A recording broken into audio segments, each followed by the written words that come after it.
လူအသက်ဟာတိုးတယ်နောက်ဘဝဆိုတာဧကန်ရှိတယ်ဒါကြောင့်ဒါဖြင့်ဘာလို့ရမလို့ဆိုမြတ်စွာဘုရားဆုံးမတယ်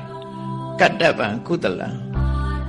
အပြစ်ကင်းပြီးတော့ကောင်းကျိုးချမ်းသာရတဲ့အလုပ်ကိုလုပ်ပါလို့ပြောတယ်ကုသိုလ်ဆိုတာအပြစ်ကင်းပြီးကောင်းကျိုးချမ်းသာပေးတဲ့အလုပ်ကိုဆိုလို့တယ်ဘယ်ဟာပဲဖြစ်ဖြစ်ကောင်းတဲ့လုပ်မကောင်းတဲ့လုပ်ဆိုတာနှစ်ခုရှိတယ်နော်အစာတောင်မှပဲခန္ဓာကိုယ်အကျိုးပြုတဲ့အစားအစာရှိတယ်ခန္ဓာကိုယ်ထဲမှာအစိတ်တောက်ဖြစ်တဲ့အစားအစာရှိတယ်တဘာဝကောလေအဲ့ဒါလိုပဲလူစိတ်ထဲမှာဖြစ်တဲ့ဟာကအပြစ်ကင်းတဲ့စိတ်အနေထားတစ်ခုအပြစ်ရှိတဲ့စိတ်အနေထားတစ်ခုအပြစ်ကင်းတဲ့စိတ်သဘောထားကိုကုသိုလ်လို့ခေါ်ပြီးတော့အပြစ်ဖြစ်တဲ့သဘောထားကိုအကုသိုလ်လို့ခေါ်တာပဲကုသိုလ်အကုသိုလ်ရှင်းရှင်းလေးသူကအပြစ်ရဲ့ပြီးတော့အကျိုးထုတ်တဲ့အခါသူကနှစ်ခုမှတ်တာ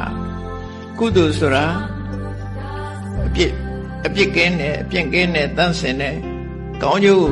ထုတ်ဆောင်ပေးတယ်ဒါကုသိုလ်အကုသိုလ်ဆိုတာအပြစ်ရှိတယ်သဘာဝကိုကမကောင်းဘူးမကောင်းတဲ့ကျိုးကိုလည်းထုတ်လုပ်တယ်အဲ့ဒါအကုသိုလ်အဲ့တော့မြတ်စွာဘုရားကအေးဘဝမှာနောက်ဘဝသွားရမှာဆိုတော့ကတ္တပံကုသလပြစ်ကင်းပြီးကောင်းကျိုးချမ်းသာပေးမဲ့အလုပ်တွေကိုမင်းတို့လုပ်တဲ့နဲ့အဲ့ဒီအလုပ်တွေကိုဘုရားဘာသာမြတ်စွာဘုရားဘာဟောတော့ဒါန